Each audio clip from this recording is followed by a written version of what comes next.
UFC 327, taking place Sunday, April the 12th, 3 a.m. Standard Time at Kaseya Center, Miami, United States. Now, the main event features Jiri Procházka versus Ulberg for the Vacant Light Heavyweight title. So my rundown in this video is going to be different from my previous videos where I usually analyze each respective fighter, give their stats, and why I think they're going to win. This video, I'm going to list my predictions and just say who's going to win for time convenience, and also because I'm busy creating the new intro, which is going to take a bit of time. And due to those factors, I'll just be listing off who I think is going to win, who I think is going to lose, until we get to the main event. Now, normally I give just a couple predictions. For this card, I'm going to give every single prediction, barring one of the fights. So let's get this done. Okay, so the early prelims starting off at, I think, 11 o'clock. It's going to be, I'm going to go with Francisco Prado to win against Charles Radka. This is a very easy pick. I think Francisco is going to dominate him, and I don't think anyone in their right mind would pick Charles to win. Next up, I am picking Kevin Gastelum against Vincent Luque. Now, Kevin, I think he has more power than Vincent. I think his ground game is better. I think he's going to take down Vincent and keep him there and probably win by unanimous decision. So my pick's going to be with Calvin. Sorry, did I say Kevin? Yeah, I meant Calvin. And next up, for the highlighting the early prelims, we have Chris Pradilla against Marquel Medeiros. Now, I'm going to go against the norm here and pick Marquel Medeiros to win. Now, his face doesn't really shout winner, but you can't blame him for that. But I'm going to say he's going to win because I think Chris is off his game. I think something happened in his training camp. I don't know, but I think he's going to be off his game. And I think Marquel will capitalize on some moment he's going to create and win in that regard. So I think it's going to be a nice TKO for Marquel win today. Anyway, so that's the early prelims predictions done. Let's move over to the preliminary card. So the first fight I'm going to list here is Gamrot against Esteban Ribovic's weird name. Anyway, so I'm going to pick Gamrot here, and everyone and their mum will know that Gamrot will win. It's very obvious. No one is going to pick Ribovic's weird name again. Must be bullied in high school. But Gamrot will win. The Poland will become victorious once again. Gamrot's skills at wrestling far exceeds anyone of his caliber in the lightweight division. Far exceeds anyone, barring maybe Ilya, with his Greco-Roman wrestling under his belt is quite good. But I'm going to say that Gamrot's making a nice recovery from his losses. He's on a couple good wins recently, so my pick will be for Gamrot. Then moving on, we have a welterweight bout, which is Kevin Holland against Randy Brown. Now, coming into this fight, I was originally thinking that Kevin Holland was going to win. Based off his previous track record, he had a nice win against Jared the Cannoneer. But he's fought old veterans who are past their prime, and he himself is past his prime now.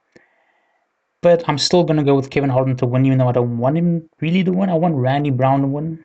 I like how he's coming up in his career from Jamaica. I want him to show more of his skills, because I think he hasn't really shown much yet. And Kevin has had a lot of opportunities in the UFC, and he's never really accomplished what he wants to accomplish. He's accomplished much, but not what he himself has set in his mind to accomplish. So I'm going to go with Kevin to win, but I want Randy to win him a lot of hearts. Then coming up to main event, the preliminary card is Patricio Pitbull against Aaron Pico. Now this fight here, it's probably going to be more hype about this fight than the actual main event. And that is because we have Patricio Pitbull and Aaron Pico, both outstanding world-class legends outside the UFC when it comes to MMA. PFL Bellator world champions. Now, Aaron Pico had a very, very poor first round where he got knocked out by a spinning back elbow, right? It was a spinning elbow by, I think, Carlos Prates. Sent him to sleep. That was a vicious knockout. And you could tell he was going to win. He was going to easily win, but that spinning elbow, it really took him out. Now, Patricio Pitbull, this guy really has not had a good career in the UFC. And it's obvious that Pico will win, but I do see ways in which Patricio wins, but just those ways I've yet to discern, but there are ways. But I'm going to say Aaron will win, just because he's better in his overall skills. Next up, we have on the main event sub. Starting off is Cub Swanson against Nate Landwehr. I'm going to pick Nate Landwehr to win. Both are United States Americans, but I think Nate has a size advantage. That doesn't say much at all since it's featherweight. And that's the only reason why I'm going to pick Nate. I haven't seen these guys fight recently. I don't know their calibers much, but I'm going to pick Nate to win.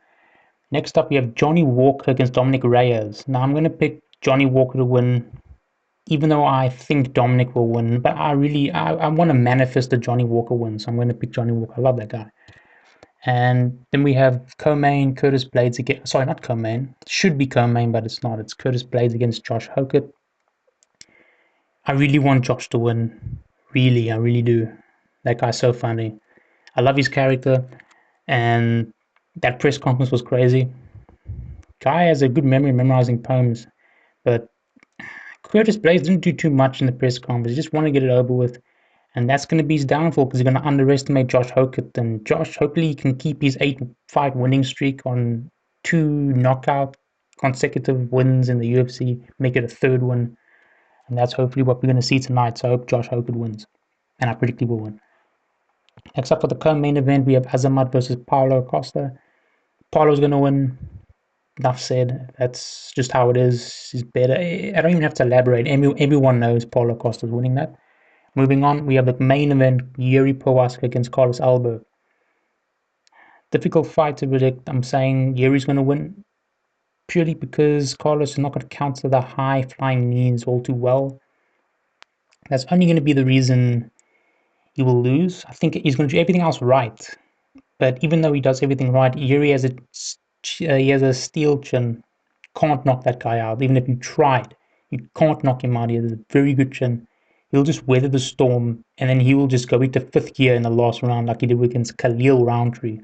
Wow. That guy took damage, and then he just came out with reserves he just channeled. You can't take Jiri into deep waters because that's when he shines. So you have to, there's only one game plan to take Jiri out, and that's what Alex Pereira did. Take him out in the beginning rounds. Twice he did that. That's your best shot against Jiri, but Jiri's coming off very nice wins. And I see Jiri winning this in the 3rd round. Sorry, 5 rounds, 5th rounds of title match. So Jiri will be again the light heavyweight title of the world. Bad news for New Zealand. They'll never get a new champion in. Well, barring Robert Whittaker, Israel Adesanya, those guys were the closest things New Zealand had to champions. Because now they're both washed and gatekeepers. Israel Adesanya has fallen off the whole bridge entirely. So too bad for New Zealand. They'll never see a victory ever again. And cheers to Jiri Procházka for winning the belt yet again. Light heavyweight title.